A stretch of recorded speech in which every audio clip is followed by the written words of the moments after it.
Tyler Dumoir sits at the long dining table in her brother-in-law's house, picking at the overcooked chicken on her plate, trying to make herself small and invisible. At 55, she's learned that's the safest way to survive these family dinners. Be quiet, agree with everything, laugh at the jokes even when they're at her expense. Her husband Marcus sits at the other end of the table, engaged in animated conversation about sports with his brothers, not even glancing her way. The conversation turns, as it always does, to money and success. Her brother-in-law Gerald is holding forth about his latest business venture, some cryptocurrency investment that's guaranteed to triple returns. The key is knowing when to pivot, he says, gesturing with his wine glass. You can't be stuck in the past. You have to adapt or die in this economy. Everyone nods appreciatively, as if he said something profound instead of regurgitating LinkedIn motivational posts. Speaking of adapting, Gerald continues, his eyes landing on Tyler with a smirk that makes her stomach tighten. Tyler, didn't you mention you were thinking about starting some kind of business? At your age. The way he says, your age, drips with condescension. Tyler feels heat rising to her cheeks. I just mentioned maybe taking some online courses, learning graphic design or... At 55, Gerald interrupts, his voice loud enough that all conversation stops. Everyone's looking at her now. You? Start over at 55? Be serious, Tyler. That ship sailed 20 years ago. Laughter ripples around the table. Not kind laughter, but the sharp, cutting kind that feels like a slap. Tyler's vision blurs slightly as humiliation burns through her chest. Even Marcus doesn't defend her, just looks down at his plate with something that might be embarrassment. But embarrassment for her, not for them. Some people just age into failure. Marcus's mother Patricia says from her position at the head of the table, her voice carrying that particular tone of fake sympathy she uses when delivering cruelty. It's not Tyler's fault. Some of us just aren't built for reinvention. Better to accept your limitations and be grateful for what you have. She pats Tyler's hand with cold fingers, and Tyler has to resist the urge to pull away violently. Something inside Tyler shatters. Not loudly, there's no dramatic breaking point, no table-flipping moment. Just a quiet, internal crack, like ice giving way under pressure that's been building for years. She stands up, her napkin falling to the floor, and hears herself saying she's not feeling well, she needs to go home. Marcus barely acknowledges her departure beyond a distracted wave. She gathers her coat and purse and walks out into the cold evening air. Her hands shaking so badly, she drops her car keys twice before managing to unlock the door. Tyler sits in her car in the driveway for 10 minutes, unable to turn the ignition, the words echoing in her head. Too old. Failure. Age into failure. Tears run down her face, ruining the makeup she'd carefully applied that morning when she still had hoped this dinner might be different. When had she become this person? This woman who let people mock her, who apologized for existing, who'd somehow shrunk herself so small she'd almost disappeared. Marcus comes home 3 hours later, smelling like cigars and whiskey. Tyler is sitting in the dark living room, still in her coat, her purse clutched in her lap. "Why'd you leave so early?" he asks, not quite looking at her. "Mom was upset. Said you made things awkward." Tyler stares at him. This man she's been married to for 27 years and barely recognizes him. "They humiliated me, Marcus. Your brother, your mother. They called me a failure." He shrugs, loosening his tie. "They weren't wrong though, were they? I mean, you have to be realistic, Tyler. You're 55. No degree, no work experience in decades. Who's going to hire you? What business could you possibly start?" They were just being honest. The casual cruelty of it, the way he says it like he's discussing the weather, lands like a physical blow. "So you agree with them?" "I agree with reality," Marcus says, heading toward the bedroom. "Look, I'm tired. Can we not do this? You're too sensitive." They were just joking. But Tyler heard the laughter, saw the looks, felt the contempt. That wasn't joking. That was cruelty dressed up as family bonding, and her husband had sat there and let it happen. For the first time in their marriage, Tyler feels completely, devastatingly alone. The next morning, Marcus leaves for work without saying goodbye. Tyler sits at the kitchen table drinking cold coffee, staring at the walls of a house that suddenly feels like a prison. She's been a housewife since she was 28, gave up her job as a bookkeeper when Marcus's career started taking off, and he wanted her available for entertaining clients and managing the home. They'd agreed she'd go back to work once the kids were older, but the kids grew up and left, and somehow there was always a reason why now wasn't the right time. Tyler wanders into the guest room where she's been storing her late parents' belongings. Boxes she's been avoiding sorting through since they died 8 months ago in a car accident. Her mother had been 79, her father 81, still sharp and vital until the end. The loss still feels raw, but today, unable to bear the silence of the house, Tyler starts opening boxes. Old photos, her mother's jewelry, her father's coin collection. And then, in a box labeled important papers, she finds a dusty metal cash box. Inside the cash box is a small leather notebook, several bank deposit slips yellowed with age, and a sealed envelope with "For Tyler," when she needs it most, written in her father's careful handwriting. Tyler's hands shake as she opens the envelope. The letter inside is dated just 2 months before her parents died. "My dearest Tyler, if you're reading this, then we're gone, and you've finally found what we've been building for you all these years. Your mother and I knew that life wouldn't be easy for you. We saw how Marcus's family treated you, how they made you small. We saw you giving up pieces of yourself year after year. We wanted to give you a foundation, something they could never take away, something that would remind you that your worth isn't measured by their limited vision. For when the world forgets your worth, remember, we never did. Love always, Dad." Tyler reads the letter 3 times before opening the notebook. Inside are handwritten entries dating back 42 years. Monthly notations of $10 deposited with dates and account numbers. Just $10 a month, every month, for more than 4 decades. Her parents had been depositing money into some account since before she was even married. But why so little? What difference could $10 a month possibly make? The next morning, Tyler drives to the bank branch listed on the old deposit slips, a location across town she's never been to. She waits in line, clutching the cash box and notebook, feeling foolish. There's probably $50 in this account, maybe $100 if interest accumulated. But she needs to close it out, tie up this last loose end of her parents' estate. When she reaches the teller, a young woman with kind eyes, Tyler slides the account number across the counter. The teller types into her computer, and her expression changes. Her eyes widen. She types again, as if confirming something. Ms. Domoir, can you please wait here for just a moment?" She disappears into a back office, and Tyler stands there, confused and increasingly nervous. Did her parents do something illegal? Is the account frozen? 5 minutes later, the teller returns with 2 managers, a middle-aged woman in an elegant suit and an older man with silver hair. "Ms. Domoir," the woman says, her voice professional but tinged with something like awe. "This account requires a private meeting. Would you please come with us to our conference room?" Tyler follows them, her heart pounding, into a small glass-walled room. They close the door, and the male manager opens a folder. "Ms. Domoir, are you aware of the nature of this account?" "My parents, they deposited $10 a month?" Tyler says uncertainly. The managers exchange glances. "They did," the woman confirms. "But this wasn't a regular savings account. This was a high-growth mutual fund investment account. Your parents opened it in 1982 with an initial investment of $100, then set up automatic monthly contributions of $10. She pauses, as if building suspense. Over 42 years, with stock splits, reinvested dividends, and compound growth, particularly with the tech boom of the 90s and subsequent market growth. She slides a statement across the table.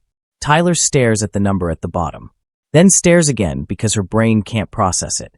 $1,847,293.67. $1.8 million. The room spins. "That can't be right," Tyler whispers. That's not possible from $10 a month." The male manager smiles. "That's the magic of compound interest over 4 decades, Ms. Domoir.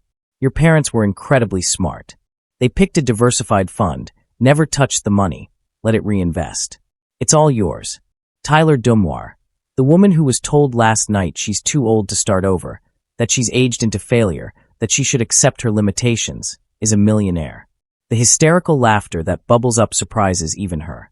The managers look concerned until they realize she's laughing with relief, with disbelief, with a wild joy she hasn't felt in years. Her parents had given her freedom, had given her the ultimate safety net, had loved her enough to plan for this moment when she'd need proof of her worth. The managers offer to help transfer funds, set up new accounts, connect her with financial advisors. But Tyler asks them to wait. Can I just think about this? Just for a few days." They agree, arranging another appointment for the following week. Tyler drives home in a daze, the balance statement folded in her purse like a secret weapon.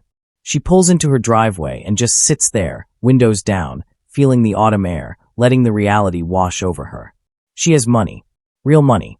Enough to change everything. Enough to leave if she wants to.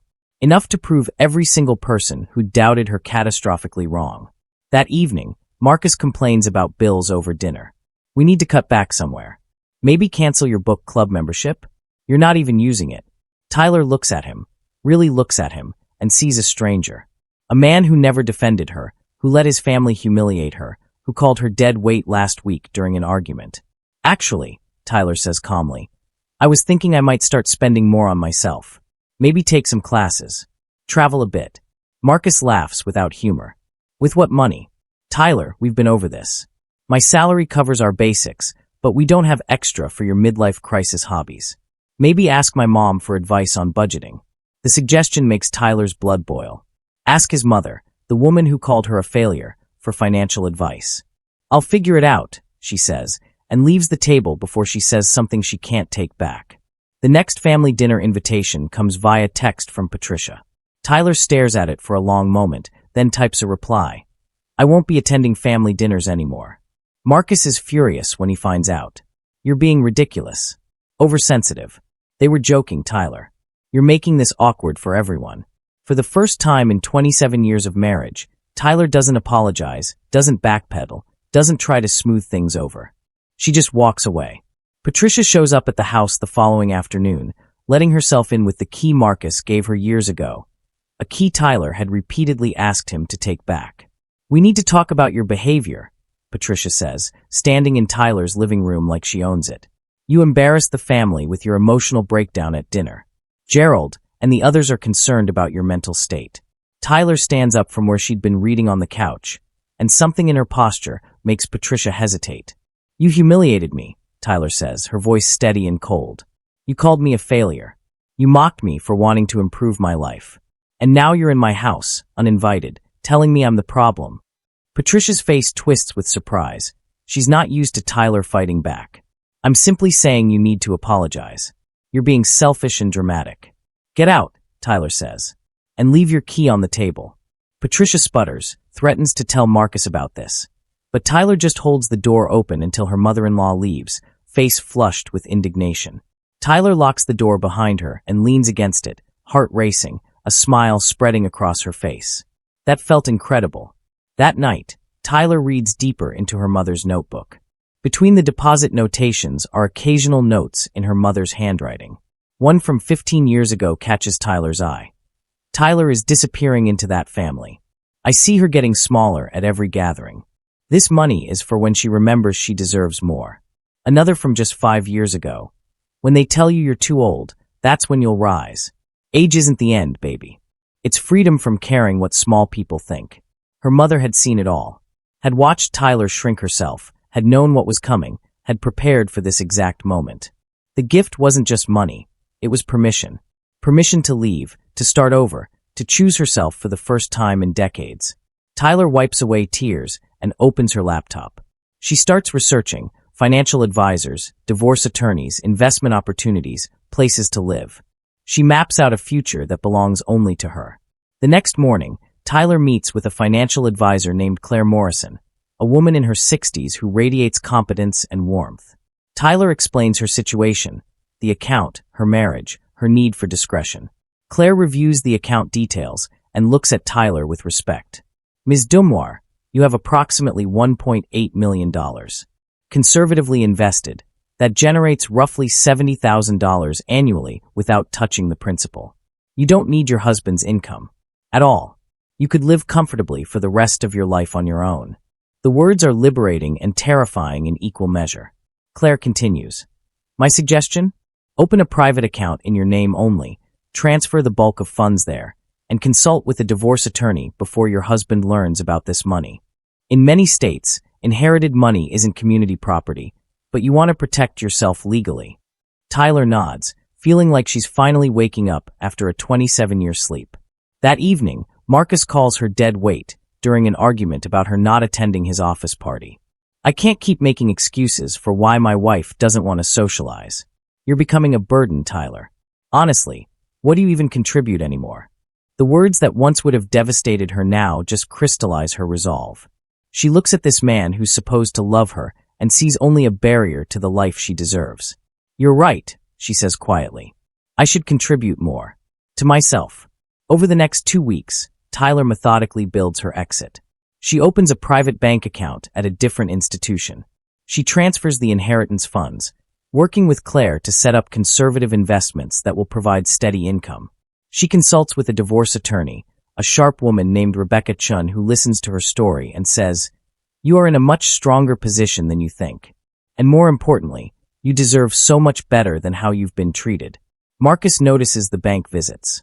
"Why are you going to the bank so much? Are you hiding money?"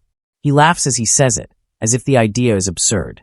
Tyler looks him in the eyes and asks calmly, "What money would I be hiding, Marcus? You've made it very clear I contribute nothing financially." His confusion at her tone, her newfound confidence, is almost comical. He doesn't push further, probably assuming she's just being erratic again. The divorce papers are delivered on a Tuesday morning. Tyler stays home from another family dinner, has missed 3 in a row now, and Marcus is in the living room complaining about how his mother is upset, how Tyler needs to stop being difficult. "This is getting old, Tyler. You're too old to be acting like a teenager throwing tantrums." That phrase, "too old," is the final straw. Tyler walks to her purse, pulls out the envelope containing the divorce petition, and hands it to him. Marcus stares at the papers like they're written in a foreign language. "What is this?"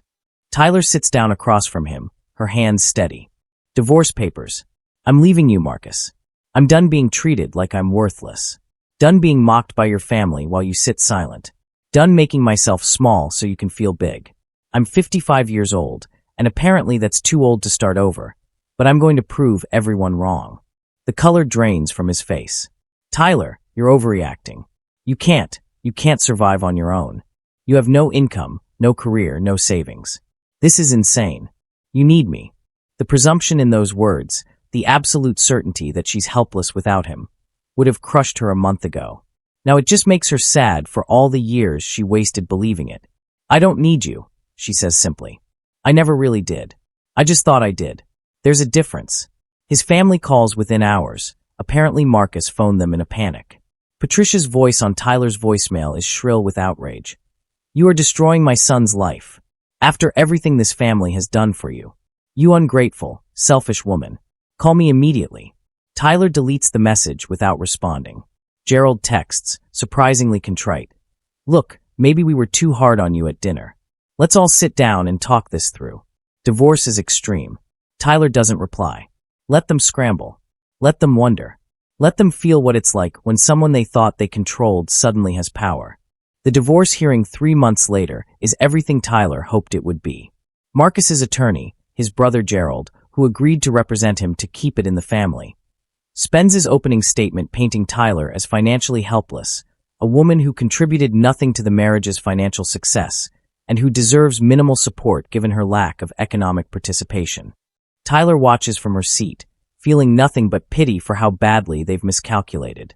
When it's Rebecca Chen's turn, she stands with a calm smile and slides a document across the table. "My client's most recent financial statement." Tyler watches Marcus and Gerald's faces as they read. The color drains. Marcus actually gasps. The judge takes the paper, reads it, and looks at Tyler with new respect. "Ms. Dumoir, this statement shows assets of approximately $1.8 million. Can you explain the source?" "Inheritance from my parents," Tyler says clearly. "They invested $10 a month for 42 years. They wanted to make sure I'd be okay if I ever needed to leave a situation that wasn't serving me. Apparently, they had better foresight than my husband."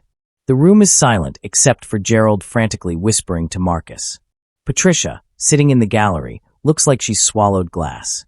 Rebecca continues.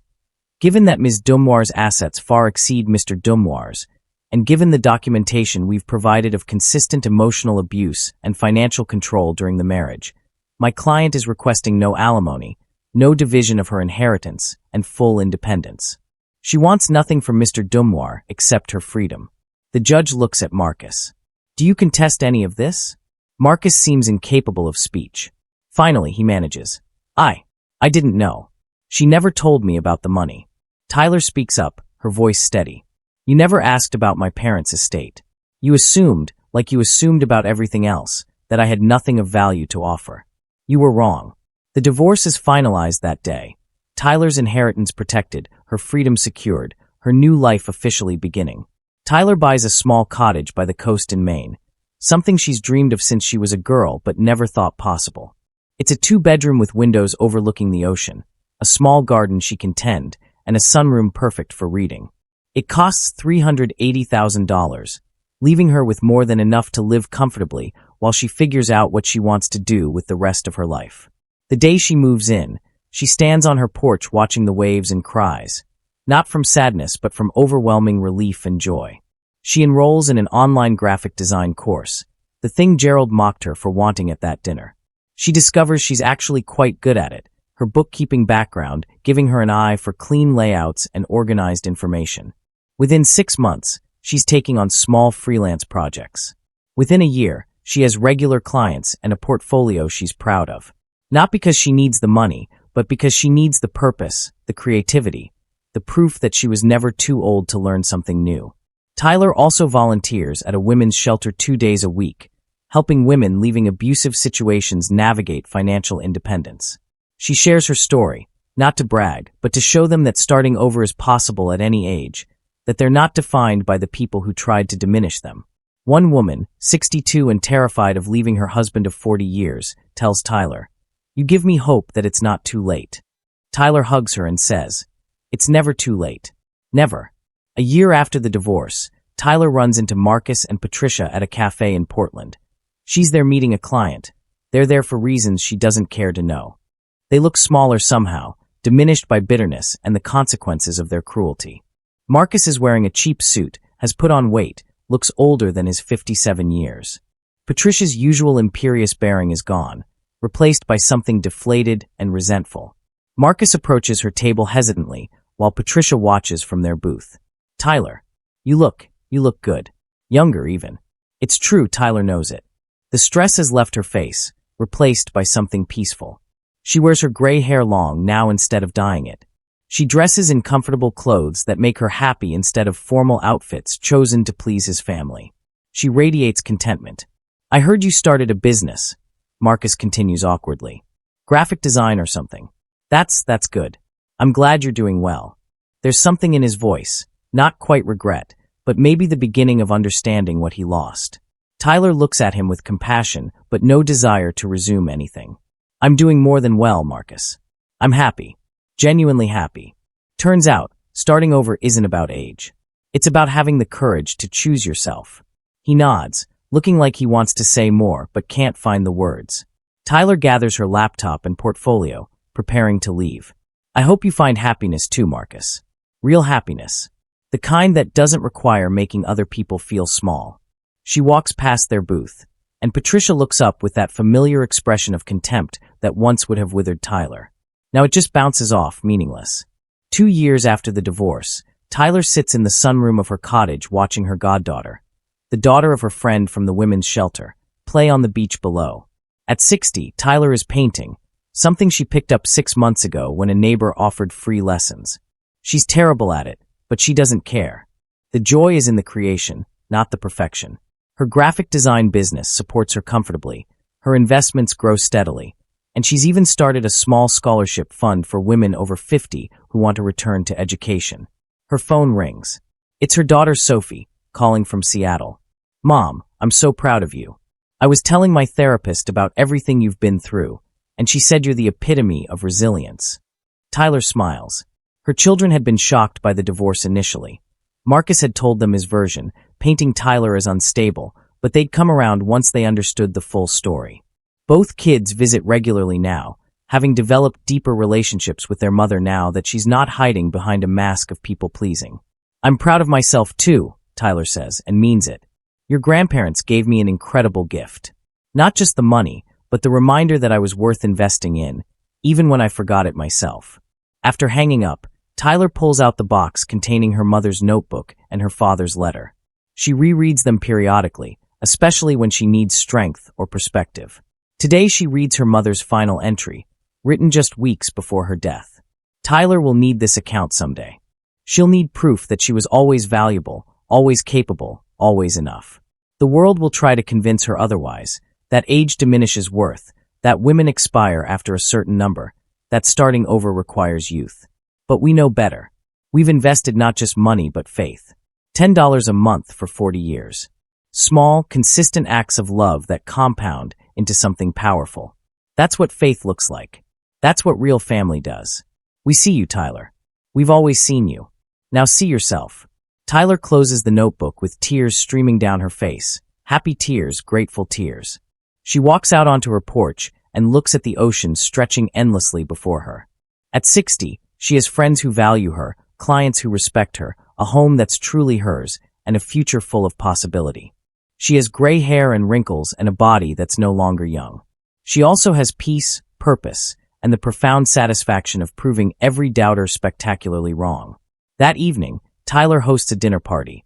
Her shelter friend Maria, her painting teacher Susan, her neighbor Tom and his husband, and a few women from her online design cohort who drove up from Boston.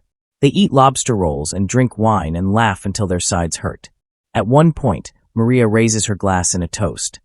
To Tyler, who showed us all that you're never too old to start over. You just have to be brave enough to begin. Everyone drinks to that, and Tyler feels her heart so full it might burst. This is what 55 looks like when you choose yourself. This is what 60 looks like when you refuse to shrink. This is what life looks like when you finally understand that your worth isn't determined by people who don't know how to see it. To new beginnings, Tyler adds. No matter when they come. Later, cleaning up after everyone leaves, Tyler finds herself humming, something she hasn't done since she was a girl.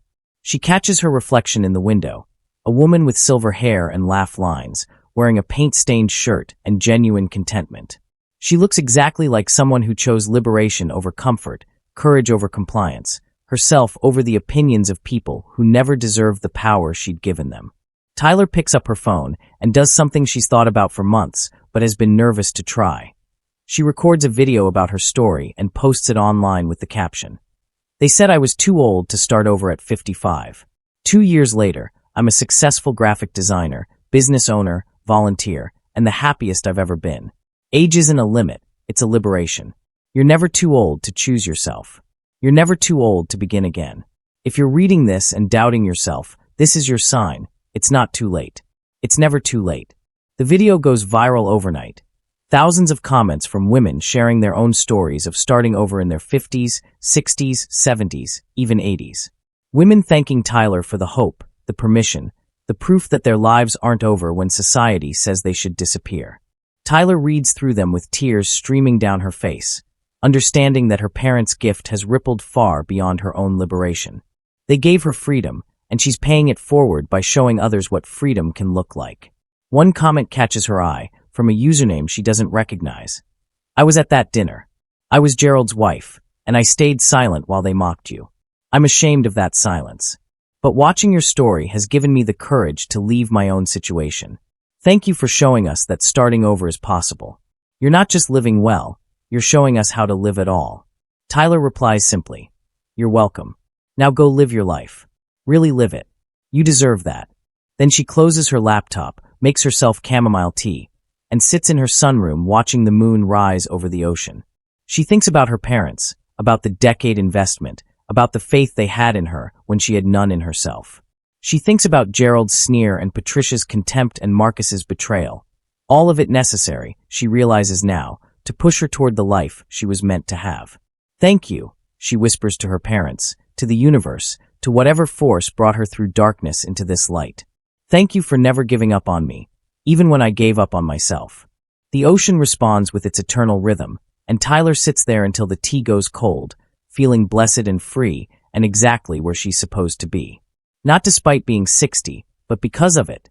Because she finally understands that age is just the accumulation of wisdom, experience, and the growing certainty that life is too short to spend it being small for people who don't deserve you. Tyler Dumoir is 60 years old. She's a millionaire, a graphic designer, a volunteer, a friend, a mother, and most importantly, herself, fully, unapologetically, joyfully herself.